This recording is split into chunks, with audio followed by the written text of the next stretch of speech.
Welcome everybody, Don Giannatti here, lighting-essentials.com and project52prosystem.com. And by the way, we are enrolling in Project 52 for the next week and a couple of days, and that's it. I only have 4 slots open. So if you've been holding off, I will let you know. I've got 4 places open, and then we'll close it even if it comes to, if it's before the end of the month. Anyway, there's links below. You can go check that out. What I wanted to talk with you about today is gesture in portrait photography. The gesture, the thing that helps the composition become something more than just the subject standing in front of a wall or some seamless paper, blue sky. Gesture. And gestures can come in all kinds of different sizes and varieties. You can have sweeping gestures, large motion depictions, large things happening. You can have very small things, and we're going to look at kind of both here. This first shot is a photograph by Judith Bunbun, and Judith was shooting an image for a healthcare brochure talking about people who were not totally depressed, but feeling sad or feeling lonely, feeling alone.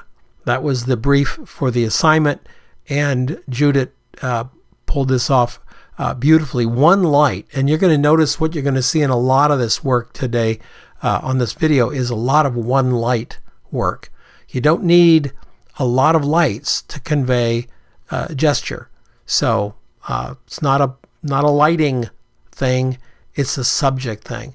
And notice how Judith had her bend way over at the hip here and curve her head down. So she's a little bit in the shadow here. You can see the light catching this part of her eye right here, then the rest of it in shadow, and then her arms crossed, grasping her legs, kind of a protective position.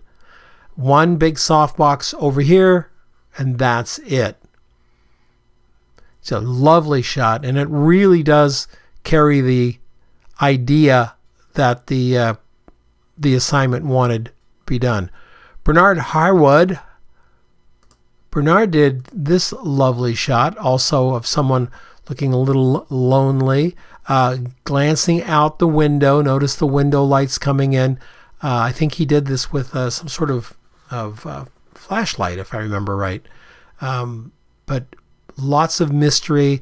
The young lady, we've got the shadow behind her. We've got all of these things. We've got a plain wall, and really the design of keeping the knees up like this, which forces this bright area to be cut off. It's not your typical circle of light. Her knees cut that light off and present her face just lit up so well from the light coming from the right side there. It's a great gesture. The light itself, sometimes the direction of the light can be a gesture as well, as can be props. We've got these vertical lines coming down to meet her. We've got these lines coming up from her legs to meet her face. Her arm comes in. Everything's driving us to that center point. And sometimes the location itself will give you a big boost. Barbara Sherman, here in Arizona, up in Flagstaff, found this culvert with the arrow towards the darkness. Do you see that? The arrow towards the darkness. A little bit of a metaphor there. The person is sitting here. We don't know if she's just upset, but we feel a lot of emotion for her. Look at her legs. They're not. They're very naturally posed, and her head is turning towards the darkness. That's the gesture here. It's a small gesture. That arrow is a big gesture. But the small gesture is her body language. She's leaning into the darkness rather than leaning towards the light. Metaphor? For sure. But darned interesting. Really interesting. I like it. Stefon Spencer, also in Arizona, down in Tucson, did this shot to basically illustrate a Joni Mitchell song called Song for Sharon. That was the assignment, to illustrate that song, and in there it talks about white wedding dress and white lace to be exact, and the farm and being alone and left out on the farm and all kinds of interesting visuals in that song. And Steph found a great place on her land there, through the white veil, I think, several times, and triggered the camera with her other hand. This is a self-portrait of Steph. And look at how she's placed herself right in those clouds. It's just a beautiful placement.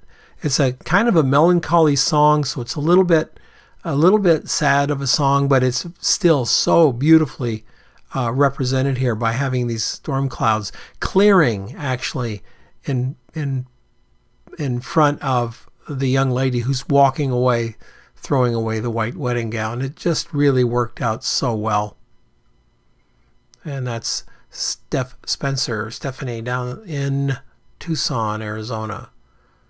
There's another shot by Bernard Harewood, Trinidad, and what a great shot. Look at the hoodie pulled down over the eyes. That's the gesture. The hands down here, the balloon floating up is the only color here.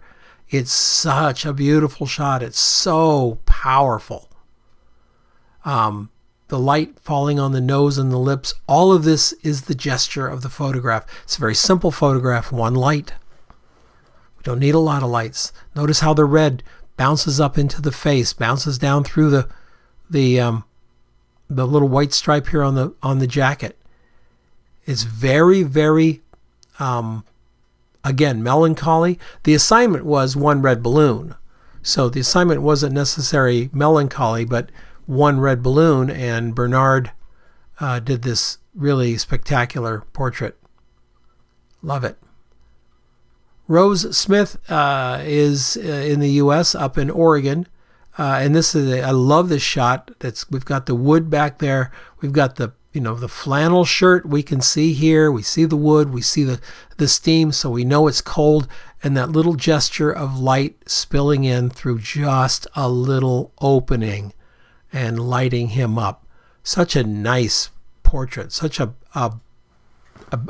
big portrait because of that. And notice how the ambient in here is still light enough. We can see the wood in the shadows. We can see the old barn top here, but the gentleman is lit from that little slit of light right behind him coming through, and also a little slit lighting up this wood over here. It's very powerful. I love the leading line right into his face, the serpentine line here, and then all of the leading lines into him as well. Really well done. And of course, bringing the camera down and looking up gives us something that we don't usually see. It's a little bit different. So many times portraits are taken from straight across, and this just adds a little bit more to the mystery of the shot. Tom Ladween is one of our students in Europe, and he did this shot. And the gesture in this shot, notice how the young man's leaning back a little bit, but these shadows that are going across his body and his face here, that's part of the gesture. It's a small thing, but it's such a powerful tool in photography. It's breaking up the light. When you break up the light, you create depth because the viewer intellectually knows that there's something in front of the light causing these shadows. So automatically we have depth. We instantly recognize that as something that's three-dimensional. And the shadows going across him just adds a little bit more mystery to the subject.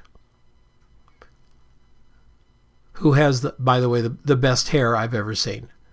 I would probably commit felonies to have hair like that. But anyway, Gustavo, one of our students in Portugal, did this also a self-portrait. One light to the side, leaning on the guitar. The guitar's going out of the picture. Notice that he cropped the bottom of the guitar, which gives you permission to crop the end of the guitar, or vice versa. But you can't just crop one part of the guitar, okay? If you crop a little bit down here, you got permission to crop a little bit up here. But the gesture in this is the body leaning into the light and him looking off towards the light source rather than towards us. It's a feeling of a little bit of like a snap portrait. It feels a little bit like a reportage shot. It has the lighting and the composition of a pure portrait, but it's presented in such a reportage way. Really love it. We've got another guitar shot here from Paolo, also in Europe, and Paolo's got this great background here. Notice the light again coming in from the right. One big soft light, and his body language with his head turned down is the gesture. He's not looking at us. He's not looking straight across. He's looking down. We got the line of the guitar. We got the line of sight of him coming down. And then we have those perfectly lined up letters behind him, the perfectly graphic letters. So there's a lot of stuff that's really pretty here. The gesture again being looking slightly off the camera and slightly down. Very relaxed, holding the guitar with the same colors as the background. Very cool. Everything works so well in this shot. That's João Paulo. So let's go back through them. One light here on João Paulo. One light on Gustavo. Natural light with shadows on Tom Ladwin's photograph. Rose Smith, natural light. Bernard, strobe. One strobe. Stephanie, one light to the left of camera. Barb Sherman, one light, but it's natural light coming in from the right side here, camera right, flooding in. She's working right on the edge of the shadow. Beautiful place to work, by the way. Bernard Harewood, one light, just a little bit of a spot or some sort of flashlight. Nicely done. And Judith Bunbun, one light, with this beautifully almost fetal position for the subject. So the gestures in photography, having people do something, is there's always gesture, but sometimes the gesture is so present and so much a part of the photograph that you can't ignore it. Listen, if you like these videos, these little take them apart videos, if you like them, hit the subscribe button, hit the little bell, and then you get a little ding ding every time I do something. And I look forward to doing more of these. I hope you enjoyed it. Hope you learned something. And thanks. Check me out on Lighting Essentials, and we'll see you next time.